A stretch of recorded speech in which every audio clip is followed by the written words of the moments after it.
Kuku Raadios välja öeldud seisukohad ei pea ühtima Kuku Raadio seisukohtadega.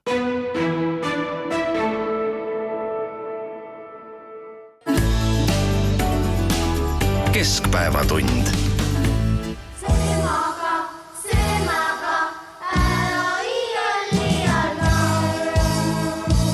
Näärid algavad meil juba juunis, siis kui põrsas saab lauta või kuuri. Kesik on paras, kui käes on september ja vee võtab suhu novembrikuu.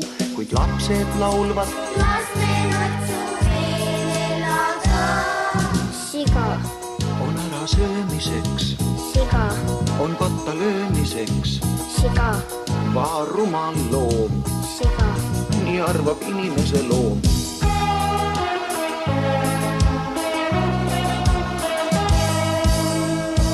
Näärideks on kintsud ja keha, sedavõrd jämmed, et saab juba teha. Sülti ja vorsti ja käkki ja pekki, muist läheb soole ja muist läheb letti. Kuid lapsed laulvad, las meil otsu veel elada. Siga, on ära söömiseks, siga, on patta löömiseks. siga, Paha rumal loom, siga, nii arvab inimese loom.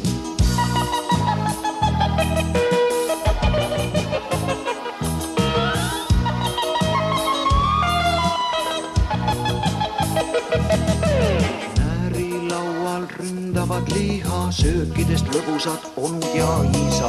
Lõualott, lõtv ja pingulivöö on inimene ise see, keda ta sööb. Kuid lapsed laulvad, las meil otsu veel elada. Siga, on ära söömiseks, siga, on patta löömiseks. siga, Eks on ka rumal see loom, siga, nii arvab inimese loom. siga, On ära söömiseks, siga, on patta löömiseks. siga. Eks ole rumal see loom, on inimene ise see, keda ta sööb.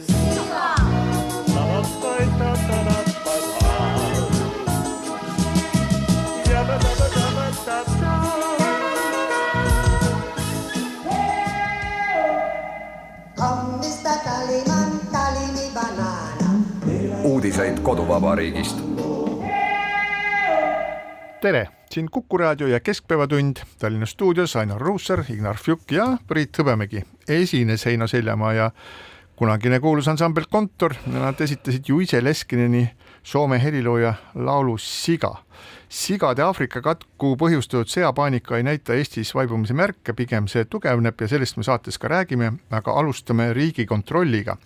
Riigikontrolli esitatud riigi majandusaasta koondaruandes oli pikalt juttu Kaitseministeeriumi valitsemisalas valitsevast segadusest ja auditis märgitakse ka seda, et Riigikontrollil olid tõsised raskused vajalike andmete kättesaamisega. See on eriti tähelepanu tekitav ajal, mil kaitse-eelarvesse on suunatud nii palju raha ja nüüd tuleb välja, et on tehtud kümnetesse miljonitesse ulatuvaid ülekandeid mitte millegi eest või ei ole viitsitud lihtsalt tagasi küsida mõttetult ülekantud summat, mis ulatub samuti kümnetesse miljonitesse, sellepärast et lihtsalt liiga palju tööd või nii. No ja üks markantne näide oli tõesti see, mille Riigikontroll välja tõi, oli see, et mullu kevadel tehti kaitse-eelarvest ühele Ameerika Ühendriikide tarnijale $87 miljonit ettemakse, mis siis oli ekslik ja lisaks on tehinguid tehtud, kus aastaid pole kaitsekaupa saadud, ettemakse on tehtud, mõned neist on tagasi saadud, nii et segadust on päris palju.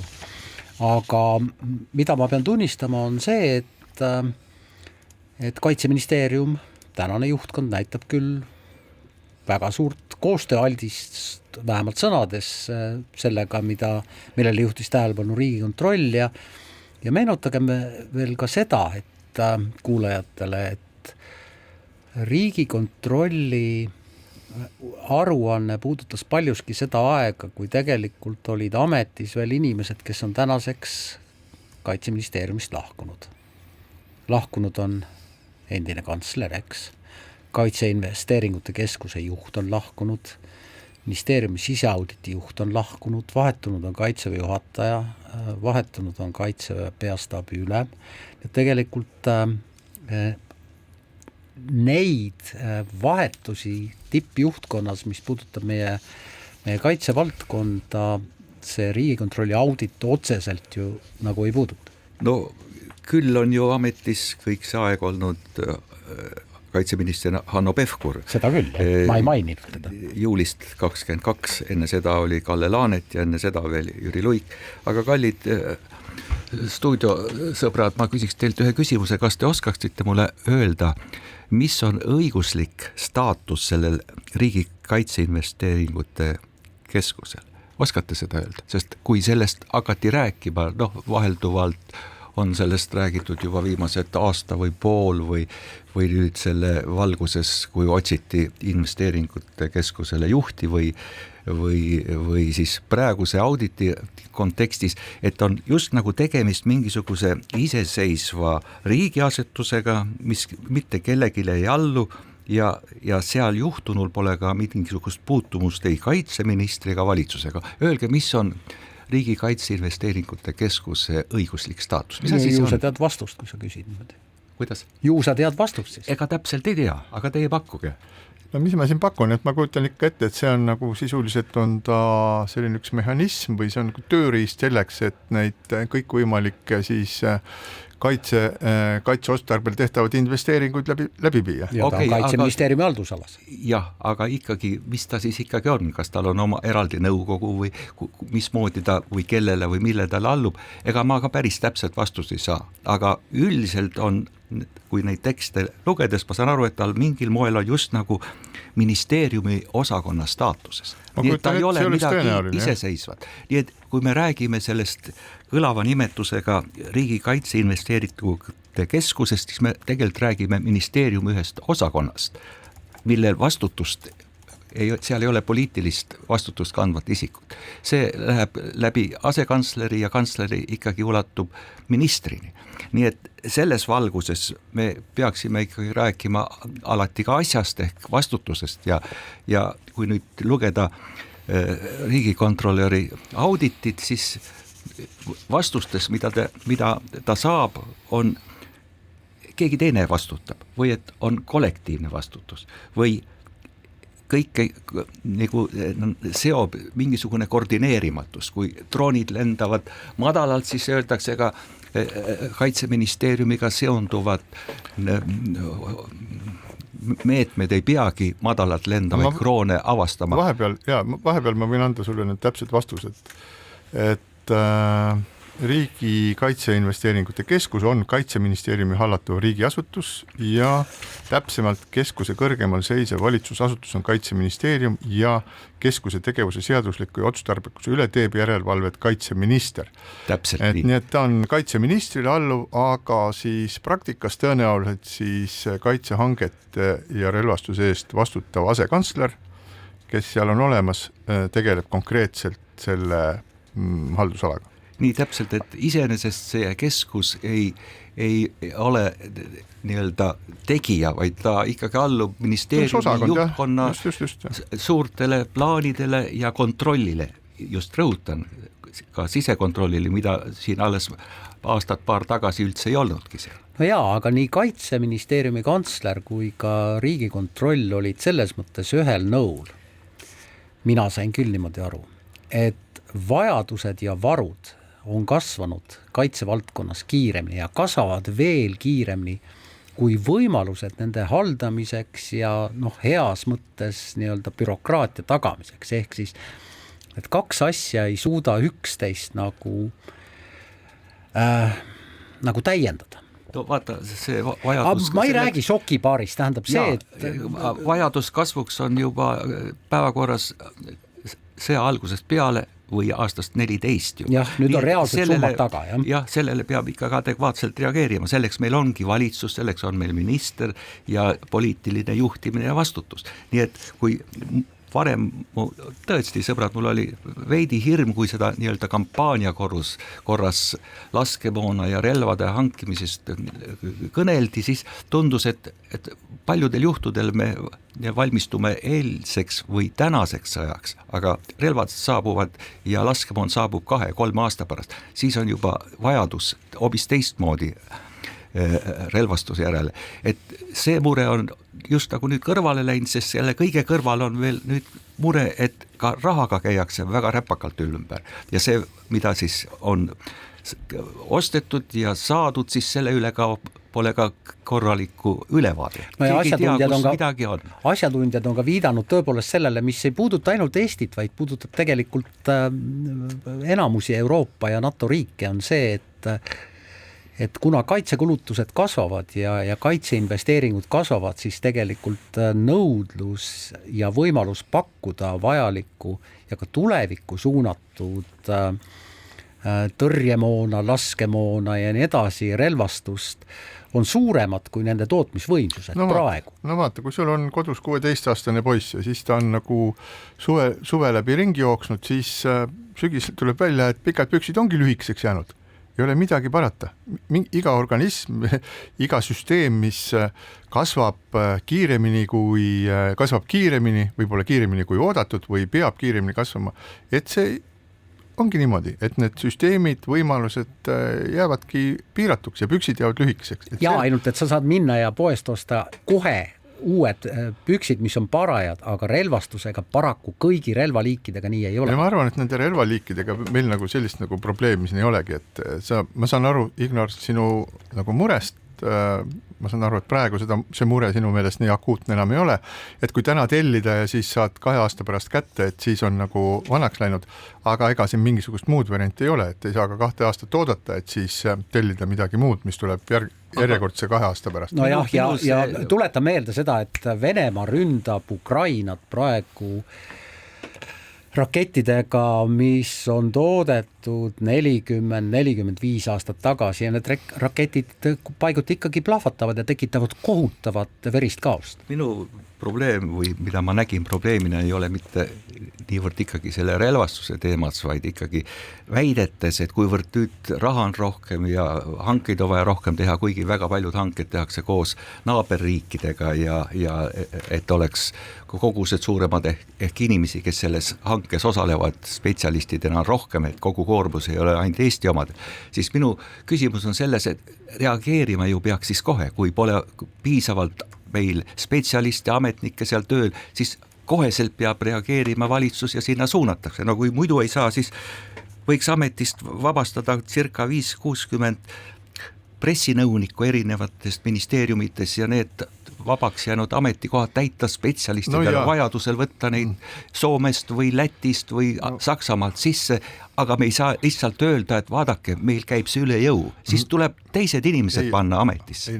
Ma saan sellest ka aru, aga kui sa nüüd räägid seda nagu valitsuse tasandilt, siis ega valitsuse ju ei tegele konkreetselt mingisuguse 10 või 5 inimesega siia-sinna, et selgelt see kõik on kaitseministri haldusalas. Tema peab selle eest vastutama, ta kannab selle eest poliitilist vastutust, aparaat on tema kasutada. Nii et selles mõttes valitsuse seisukohast ma arvan, et on asi selge, kes millegi eest vastab. Nüüd teine küsimus on selles, et kas Hanno Pevkur on olnud parim võimalik kaitseminister või ta ei ole parim võimalik kaitseminister. Sellele on raske vastata, sellepärast et jälle, et meil alternatiivset ajalugu ei ole, võib-olla oleks mõni olnud parem, võib-olla mitte, samal ajal on vahetunud siis kaitsejõudude juhataja, on vahetunud kantsler, on vahetunud mitmed asekantslerid, kes on siis ka riigiaparaadis ümber paigutunud, nii et selles mõttes muudatused on olnud suured. Nüüd, kui me vaatame seda riigimajanduse auditit, mis ei rappinud mitte ainult siis kaitseministeerium, et ärme nüüd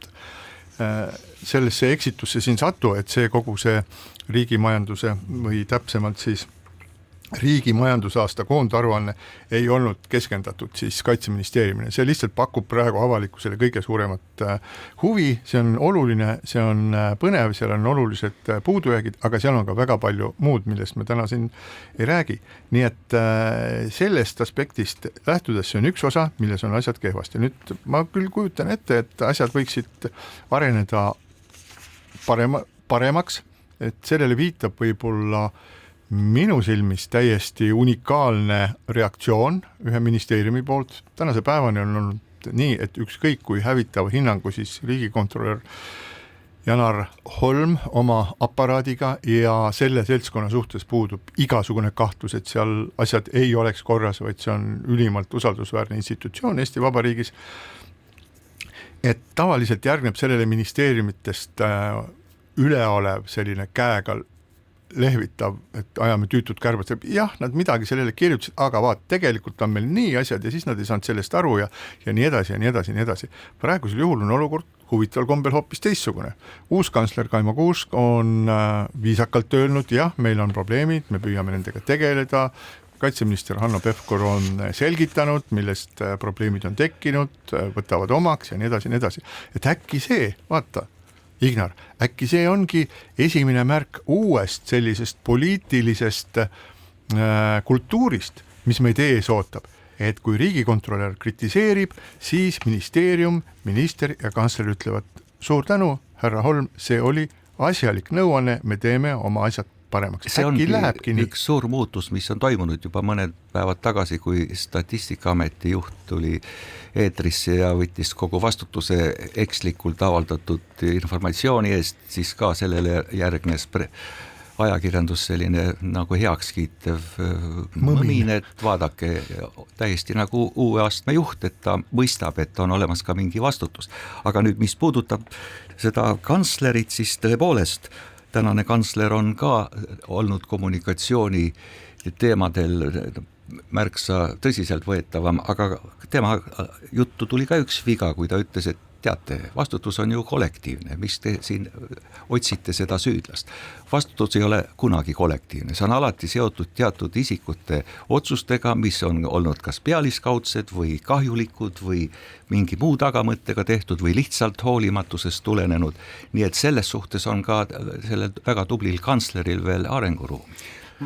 Ma vaidlen sulle natuke vastu, mina lugesin kantsler Kaimo Kuuse sõnadest küll välja pigem viidet sellele, et riigikontrolli see audit on Kaitseministeeriumist palju laiem ja ta viitas ikkagi sellele, millele ka riigikontrolör on viidanud juba aasta ja poolteist tagasi nii oma esinemistes kui ka erinevates auditites ja see on see, et riigieelarve on raskelt arusaadav ja riigieelarve on, kuidas ma seda nüüd ütlen, riigieelarve on muditav selles mõttes, et valitsemisalade eksimused näitavad seda, kuidas eelarve jääkide üleviimist saab muuta ühest aastast teise niimoodi, et riigieelarvet saab tagantjärgi kohendada või parandada, mis tegelikult üldjuhul ei ole ju lubatud.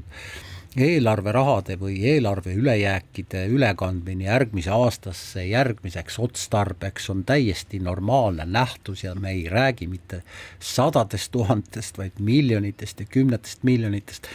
Et see probleem on tegelikult natuke laiem ja ma arvan, et kantsler Kaimo Kuusk viitas eelkõige sellele.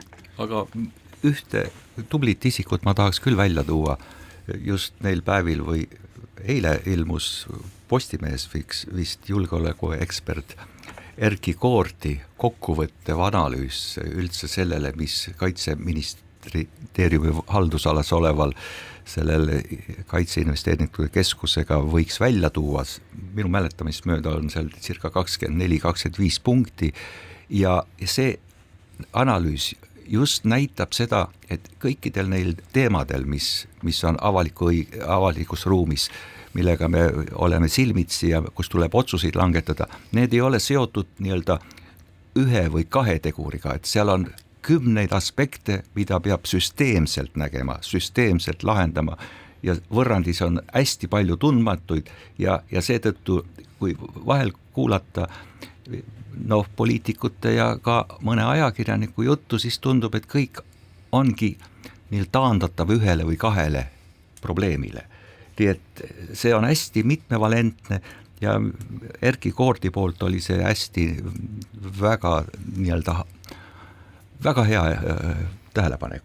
Ja siin on ka see, et kaitsevaldkonnas me maksumaksjana küll investeerime ja oleme sellega nõus, et me investeerime sinna oma raha, aga me ei saa teada absoluutselt kõiki detaile. Aga me põhimõtteliselt peaksime olema maksumaksjana selles kindlad, et iga meie investeeritud euro läheb selles mõttes õigesse kohta ja me saame selle eest õigel ajal ette nähtud varustust või vähemalt teenust. Ja siin on väga palju erinevaid aspekte, mis on üks minu meelest avalikus diskussioonis on positiivne ja oluline on see, et vähehaaval hakkab jõudma siis vähehaaval hakkab muutama normiks see, et Kaitseministeerium ja kaitsevaldkond ei ole mingisugune selline asi, millest mitte keegi ei võiks mitte kunagi aru saada, millega mitte keegi ei võiks mitte kunagi tegeleda ja mida ei oleks vaja ka läbi valgustada, näiteks siis hangete poolelt ja ka siis selles poolest, kuidas neid rahasid kasutaks, sellepärast et arvestame seda, et kaitse-eelarve üha suureneb, seda raha, mis sinna läheb, on üha rohkem ja võib-olla see praegune siis riigimajanduse koondaruanne, et see on selles mõttes on see väga hea äratuskell, eriti siis Kaitseministeeriumile selles mõttes, et need asjad peavad olema korras. Nüüd, kui on nagu sõrm peale pandud ka sellele üksusele, ehk siis Kaitseinvesteeringute Keskusele, kes sellega tegeleb ja nendele küsimustele, millele siis Riigikontroll tähelepanu juhtis, seal oli ka siis maksed, mida tehti ekslikult tagasi küsimata, mitte vajalikud maksed, kuna see töö on väidetavalt liiga suur, et seda välisriigilt abi korras saadud vara on ka kuhugi jäänud märkimata. Ja nii edasi, ehk et see ei ole nüüd mitte midagi sellist, mida ei saaks siis korda teha, võib-olla siin ei aita tõepoolest see, et kui sa kuskilt, nagu siin Ignar soovitus, et kutsud kuskilt 50-60 kommunikatsioonispetsialisti ja paned nad tööle, see on ikka see... Kutsuks tagasi ametitest ja paneks asemele õiget spetsialisti. See on tõsine raamatupidamislik tegevus ja see on üha olulisem ja ausalt öeldes ma ei imesta väga, et see Kaitseinvesteeringute Keskus ei leidnudki endale uut juhti, mida otsiti, sellepärast et eelmine läks ju ka minema, tehti konkurss, aga ei leitud õiget või sobivat inimest sellele, see on, ja siin tuleb öelda, see on tohutu vastutusega ala, sellest sõltub meie kõigi turvatunne, sellest sõltuvad sajad ja sajad miljonid eurot, lisaks, et kõik tuleb osta, tuleb hankida, peale selle tuleb kõik võtta õigele arvele, iga mingisugune püksipaar, padrun ja mis iganes ööbinokkel peab olema oma õigel riiulil õiges kohas, nii et kui häda on käes, et siis leitakse nad üles. Mina kannaksin sellise positiivse nii Kaitseministeeriumi reaktsiooni kui ka terve selle koondaruande nii-öelda positiivse poole peale, et see on äratuskell ja nüüd sellest sõltub, et kas me oleme piisavalt kas riik on piisavalt täiskasvanulik, et sellest kõigest õpetust võtta ja käituda nii, nagu tuleb käituda. Aga teema lõpetuseks väikse kommentaarina seoses nädalat 2 jooksul toimunud drooniintsidentide kohta. Ja selle kohta on olnud stuudiotes erinevaid eksperte ja ka õppejõude, kes sellest droonidest ja sellest maailmast räägivad, ja kuidagi on jäänud niimoodi, juhtus üks ja juhtus teine, aga nad lendasid ju madalalt ja üks tuli isegi Lätist ja ei saada aru, et droonimaailmas või droonisõjast, kus on ikka sõjaolukord, lendavad drooniparved, mitte üks, vaid 10, 100, 300 korraga. Ja kui ka neid ei nähta ja nende puhul öeldakse, teate, me sealt neid alla 300 meetri kõrguseid droone ei suudagi avastada, siis on asi ikka väga halvasti. Mina ei ole sellele väitele, millele sa praegu viitad, et 300 drooni ei suudeta avastada alla 300 meetri lendamise kõrgusel küll kuskilt kinnitust leidnud, kus sa seda, mis on sinu viide?